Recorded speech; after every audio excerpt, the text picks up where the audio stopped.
Estimadas amigas, estimados amigos, bienvenidas a Las Cosas Como Son. Estamos con ustedes, Federico Arnillas, y Javier Torres, para conversar con ustedes sobre probablemente dos temas claves en el debate social y político de los últimos días, como son las cifras de pobreza monetaria presentadas por el INEI y lo que ha sido el discurso de investidura del gabinete que preside Pedro Cateriano. Son dos temas claves que van a marcar, digamos, el debate público de los próximos meses en el país. ¿Por dónde entramos? ¿Por la pobreza? Bueno, vamos por la pobreza monetaria, hay que especificar bien porque ¡Bravo! Siempre hay una discusión con las cifras y bueno, la publicación de estas cifras ha generado diversas reacciones, ¿no? Los críticos al gobierno dicen el gobierno no está haciendo lo suficiente, lo necesario, el gobierno ha perdido liderazgo, ¿no? Y el gobierno dice, no, si hemos estado trabajando, de todas maneras hay una reducción. ¿Cómo ves tú, Federico, este nuevo informe del INEI? ¿Qué nos dice el informe?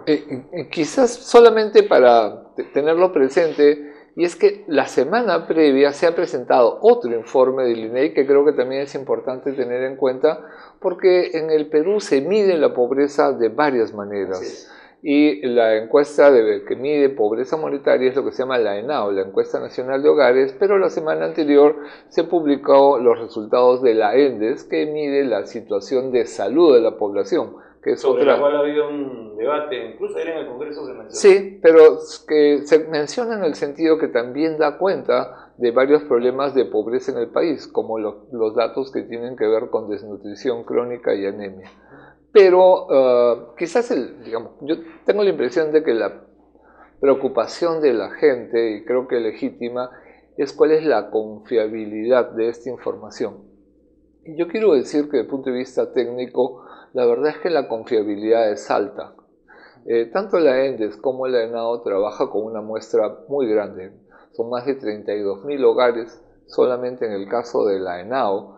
Y para que, digamos, nuestro público tenga una idea, las encuestas de opinión política no pasan de 1.500, 2.000 entrevistados, las súper grandes, ¿no es cierto? Son 400. Exacto, y acá estamos hablando de 32.000 hogares levantando información en cada hogar de todos los miembros del hogar. Estamos hablando de información de más de 100.000 personas, ¿no? Digamos que es información confiable, es una muestra confiable, el INEI ha hecho bien su trabajo, digamos. Sí, y además ha estado incorporando mejoras o ajustes que son aportadas por un comité técnico interinstitucional. Están las universidades, están organismos internacionales, estamos nosotros como mesa de concertación acompañando el debate. Entonces sí hay una confiabilidad estadística, digamos, no técnica de la información. ¿Cuáles dirías tú? Quizás vamos por parte, quizás primero la pobreza monetaria, con eso empezamos, ¿no? ¿Cuáles son las principales conclusiones y por qué es que ha surgido esta discusión pública?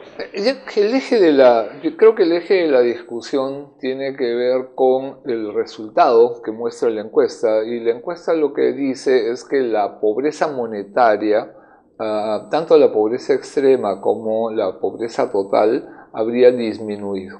Tampoco es que haya disminuido mucho, pero sí hay una disminución que es significativa estadísticamente hablando. La pregunta entonces es ¿qué explica esta reducción de la pobreza monetaria? Y eso ha dado lugar a buena parte del debate, porque la historia hasta ahora es que el crecimiento económico era el principal factor que explicaba la reducción de la pobreza.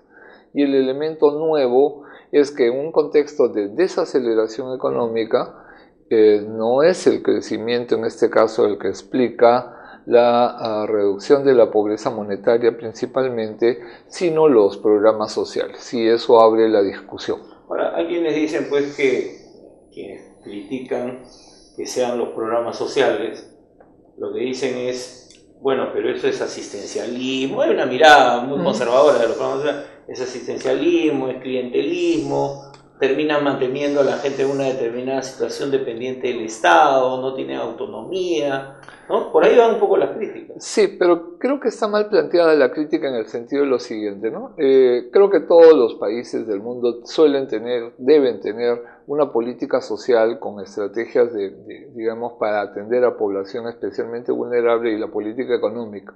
Y creo que lo que el contexto de desaceleración ha mostrado es que la política social está funcionando, porque para eso es la política. O sea, existe un colchón, no es una suerte de colchón. Exacto. Para que la desaceleración no golpee a los más pobres, porque la historia en el país es que se producía desaceleración, ¿no? Y como dicen, ¿no es cierto?, a los ricos les da resfrío y a los pobres neumonía, ¿no? Entonces, creo que en este caso lo que ha ocurrido, y debe ser así, es que los programas sociales han no solamente frenado el impacto negativo, sino incluso han sostenido un impacto positivo en la mejora de condiciones de vida de la población. Y para eso son los programas sociales, justamente para garantizar un piso de protección social, ¿no? Ahora, ¿eso significaría que los programas requieren más recursos? ¿En un contexto donde la desaceleración puede continuar? Sí, y creo que eso es un desafío de política pública en dos sentidos. Primero, porque todavía tenemos un sector de población en situación de pobreza, y en especial en pobreza extrema, que requieren esa atención. Estoy pensando en segmentos muy vulnerables como personas adultas mayores, aparte de la población infantil. Y entonces sí. Y el segundo elemento es que en un contexto de desaceleración hay un recorte de recursos públicos o el riesgo de una caída de los recursos públicos, y justamente una buena política contracíclica debe mantener el capital social. O sea, no debemos perder capital social, y para eso sirven los programas sociales, ¿no? Tenemos que hacer un corte, así que volvemos en un instante en Las Cosas Como Son.